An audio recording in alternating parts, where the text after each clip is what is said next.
Assalamualaikum warahmatullahi wabarakatuh. Yang terhormat Bapak Fikri Farihin, MPDI, selaku dosen pengampu mata kuliah Ilmu Kalam.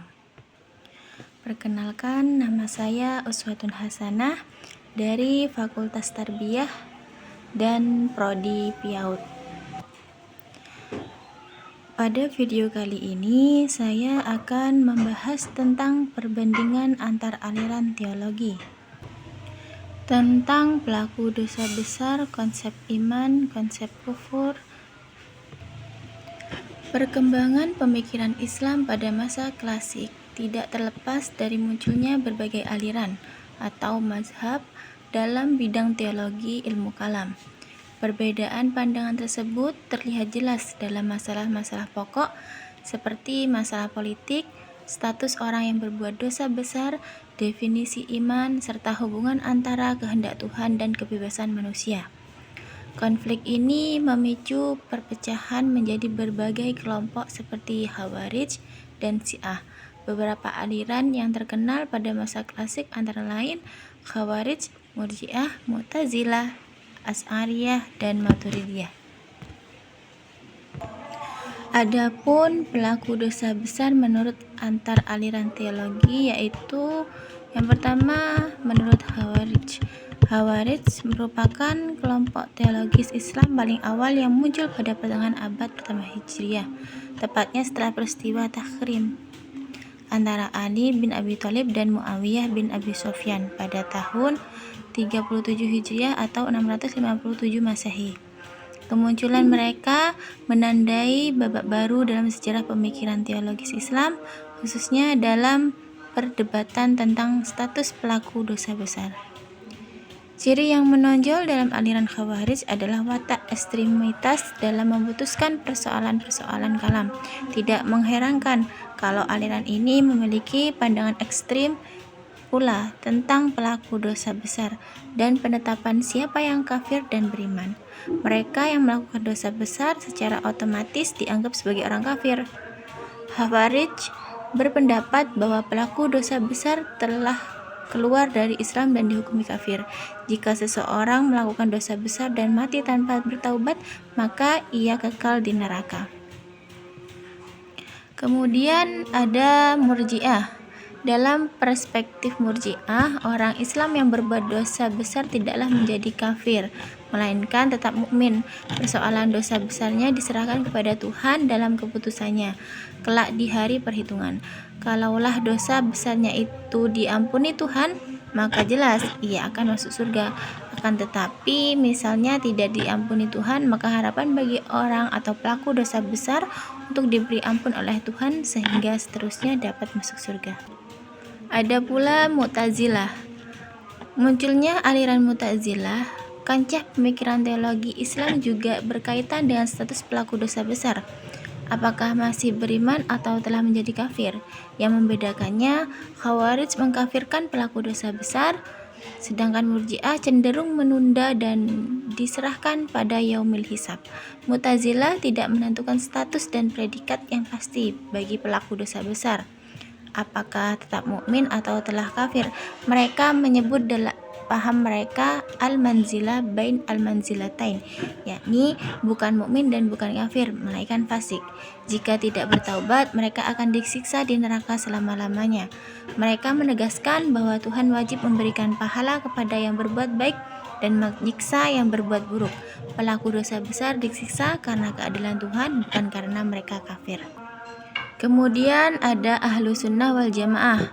Tentang pelaku dosa besar, pemikiran Ahlu Sunnah wal Jamaah terlihat jelas penolakannya terhadap pemikiran kalam Mu'tazilah yang menyatakan bahwa pelaku dosa besar sekalipun tetap beriman dan taat tidak akan keluar dari neraka selama ia belum bertaubat dari dosa besarnya itu. Demikian pula Murji'ah mengatakan bahwa orang yang ikhlas dan beriman kepada Allah sebesar apapun dosanya tidak akan membahayakannya. Sedangkan Ahlu Sunnah wal Jamaah berpendapat menempuh jalan tengah dengan mengatakan bahwa mukmin yang mengesahkan Allah tetapi ia fasik maka pahala atau siksanya tergantung kepada kehendak Allah. Jika Allah menghendaki, maka Ia ampuni dan dimasukkan ke dalam surga. Dan jika Allah menghendaki, maka Ia disiksa karena kefasikannya, kemudian dimasukkan ke dalam surga. Dalam pembahasan ilmu kalam, konsep iman itu terbagi dalam 3 golongan, yaitu iman tasdik, pembenaran hati. Menurut konsep ini, iman semata-mata adalah urusan hati, bukan terlihat dari luar. Jika seseorang sudah tasdik akan adanya Allah, maka ia sudah disebut telah beriman, sekalipun perbuatannya belum sesuai dengan tuntunan ajaran agamanya. Kemudian ada iman ikrar, ucapan lisan. Menurut konsep ini, iman yaitu pengucapan syahadat atau pernyataan keimanan dengan lisan. Kemudian iman amal atau perbuatan. Menurut konsep ini, antara iman dan perbuatan manusia terdapat keterkaitan karena keimanan seseorang ditentukan pula oleh amal perbuatannya. Sedangkan iman menurut antar aliran teologi yaitu ada 4 konsep. Yang pertama, konsep keimanan menurut aliran Khawarij. Iman tidak hanya keyakinan batin, akidah, tetapi wajib diwujudkan dalam ucapan dan amal. Kelompok Khawarij menekankan bahwa iman meliputi keyakinan batin, manifestasi nyata melalui perkataan dan perbuatan. Bagi mereka, pengakuan verbal dan perilaku soleh adalah bagian tak terpisahkan dalam iman, sehingga sekadar percaya dalam hati tanpa praktek tidak dianggap memadai. Ini berarti penekanan kuat pada amal sebagai indikator iman. Kemudian konsep iman menurut Murji'ah. Sekte Murji'ah ada 2, yaitu Murji'ah ekstrim dan Murji'ah moderat. Menurut Murji'ah ekstrim, iman itu ada sepenuhnya di dalam hati. Seseorang dianggap beriman penuh meski secara lisan ia menyatakan kekufuran atau secara fisik menyembah berhala. Selama hatinya tetap meyakini Tuhan, dosa besar dianggap tidak berpengaruh sedikit pun terhadap iman. Ada pula konsep iman menurut Mu'tazilah. Mu'tazilah memandang iman bukan hanya sekadar pengakuan hati, melainkan perpaduan antara membenarkan dengan hati, mengucapkan dengan lisan, dan mengerjakan perbuatan. Sedangkan konsep iman menurut Ahlus Sunnah wal Jamaah yaitu menekankan bahwa iman adalah tasdik atau kebenaran terhadap keberadaan Tuhan dan risalahnya. Pelaku dosa besar dianggap telah mengurangi keimanan mereka, namun tidak kehilangan iman sepenuhnya selama tidak menghalalkan dosa tersebut. Bukan aswaja menolak pandangan Khawarij yang mengkafirkan pelaku dosa besar. Konsep kufur. Kufur terbagi dalam 2 golongan, yaitu ada kufur besar dan ada kufur kecil. Kufur besar bisa mengeluarkan seseorang dari agama Islam. Terkadang kufur besar terjadi dengan ucapan atau perbuatan yang sangat bertolak belakang dengan iman, seperti mencela Allah dan Rasul-Nya. Kemudian kufur kecil, kufur yang tidak menjadikan pelakunya keluar dari agama Islam, dan ia adalah kufur amali. Kufur amali ialah dosa-dosa yang disebutkan di dalam Al-Quran dan As-Sunnah sebagai dosa-dosa kufur, tetapi tidak mencapai derajat kufur besar seperti kufur nikmat. Kufur menurut antar aliran teologi, yaitu yang pertama, Khawarij berpendapat setiap dosa besar yaitu kufur akbar. Jadi pelaku zina, mencuri dianggap kafir. Mu'tazilah ada posisi tengah, pelaku dosa besar bukan kafir, tapi fasik, tidak disebut mukmin. Murji'ah, kufur hanya pengingkaran hati dan lisan, dosa besar tidak berpengaruh.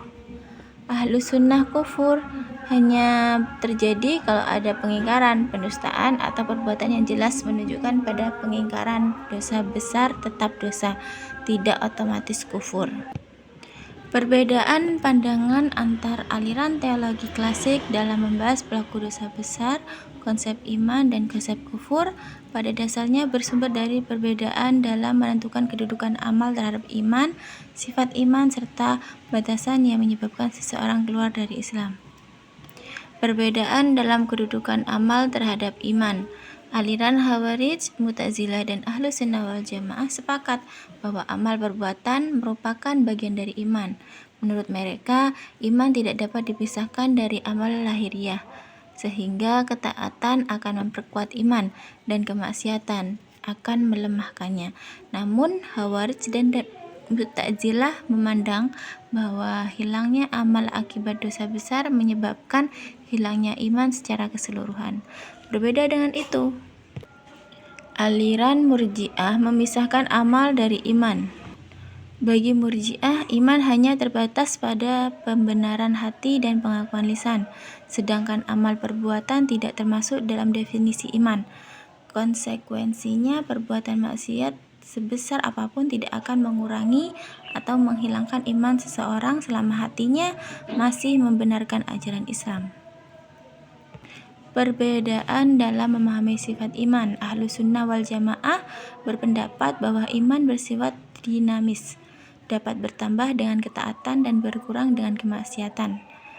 Sebaliknya, Khawarij dan Mu'tazilah tidak mengenal konsep iman yang bertambah dan berkurang secara bertahap. Bagi mereka, iman bersifat utuh. Jika pelaku melakukan dosa besar, maka iman tersebut hilang sepenuhnya.